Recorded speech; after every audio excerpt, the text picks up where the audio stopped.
Masjid Nabawi menjadi pusat utama tempat peribadahan para kaum muslim. Para sahabat menuju masjid untuk melakukan sholat berjamaah bersama Rasulullah. Mereka menerima petunjuk dan ilmu-ilmu mengenai perkara keagamaan dari Rasulullah. Dengan Rasulullah sebagaimananya, beliau meminta untuk meramaikan masjid dengan beberapa pertemuan.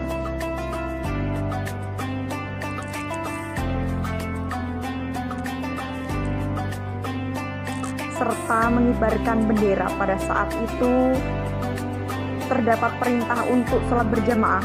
Lalu para sahabat berkumpul di dalam masjid dan Rasulullah mulai berceramah di depan para sahabat.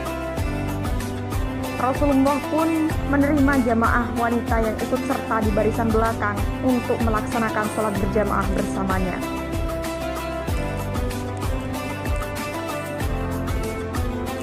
Orang Yahudi mengira kaum muslimin menerimanya dengan menghadapkan kiblatnya menjadi kiblat kaum muslimin, yakni Baitul Maqdis. Jika mereka tidak menghadap kiblat kami, maka kesengsaraan akan selalu menyertai umat muslim pada saat itu. Kemudian Rasulullah menunggu wahyu dari Allah. Tepat pada tanggal 15 Rajab tahun kedua Hijriah, wahyu turun kepadanya, yang mana wahyu tersebut berbunyi, "Kami melihat wajahmu seraya menengadah ke langit. Maka akan kami palingkan engkau ke kiblat yang engkau senangi. Maka hadapkanlah wajahmu ke arah Masjidil Haram. Dan di mana saja engkau berada, hadapkanlah wajahmu ke arah itu." Dengan turunnya ayat tersebut, Rasulullah bersama kaum muslim tenang dan berbahagia.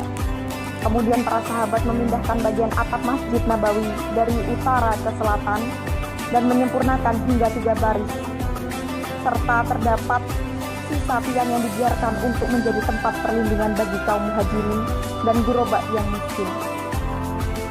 Tempat tersebut dinamakan dengan As-Suffah. Selanjutnya para sahabat menutup pintu bagian selatan dan membuat pintu lagi di bagian utara. Rasulullah duduk bersama para suffah untuk menghibur mereka, dan banyak dari sahabat yang meminta Rasulullah untuk memberikan petunjuk serta ilmu agama darinya.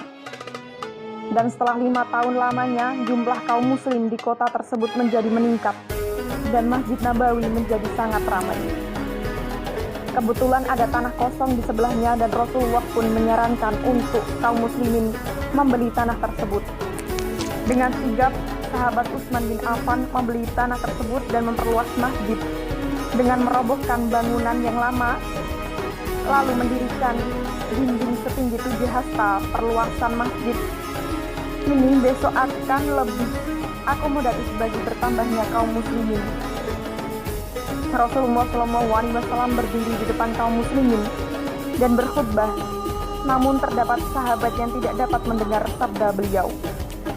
Setelah mengetahui masalah tersebut, maka para sahabat membuat mimbar. Pada saat itu Rasulullah berdiri di tangga kedua dari mimbar dan duduk di sana. Dan diriwayatkan berdirinya Rasulullah SAW di mimbar tersebut adalah pertama kalinya sahabat mendengarkan khutbah Rasulullah SAW dengan suara yang keras. Lalu Rasulullah turun dari mimbar dan membersihkan tempatnya, kemudian siap mengimami sholat tersebut. Masjid dengan menyala dalam kegelapan potongan-potongan pohon palem. Lalu datang sahabat Tamim Ad-Dari menyarankan untuk menali antara 2 bagian di dalamnya dan digantungkan pada lampu-lampu, sehingga cahaya dari lampu masjid tersebut menyala dengan terang. Khususnya pada malam bulan Ramadan, di mana masjid dipenuhi dengan orang-orang yang rajin dalam beribadah, seperti halnya yang dicontohkan oleh Rasulullah SAW. Mereka menghabiskan waktu siang dan malamnya untuk mengingat kepada Allah, membaca Al-Quran, melakukan sholat fardu, serta sunnah yang tak lupa, sholat tahajud di malam hari. Lalu mereka mendapatkan kabar gembira dari Allah Subhanahu wa Ta'ala, sebagaimana Nabi bersabda, "Sholat di masjidku ini nilainya 1000 kali lebih baik daripada sholat pada masjid lain, kecuali pada Masjidil Haram, yang sekarang menjadi Masjid Nabawi sejak zaman Nabi. Dan Allah mewariskan ini dan orang-orang memiliki tujuan kepadanya dan berharap bisa sholat dengan khusyuk dan tenang di dalamnya." Dengan lantunan doa yang ia sebutkan dengan mengatakan, "Ia merupakan seorang yang tulus di mana antara rumahku dan mimbar adalah taman surga yang memiliki kedamaian karena dekat dengan makam mulia Rasulullah SAW. Ya Allah, berikanlah kami rizki dari salawat kami, serta dekatkanlah kami dengan kekasih kami Nabi Muhammad SAW, dan berikanlah kami syafaat-Mu pada hari akhir, yakni hari kiamat.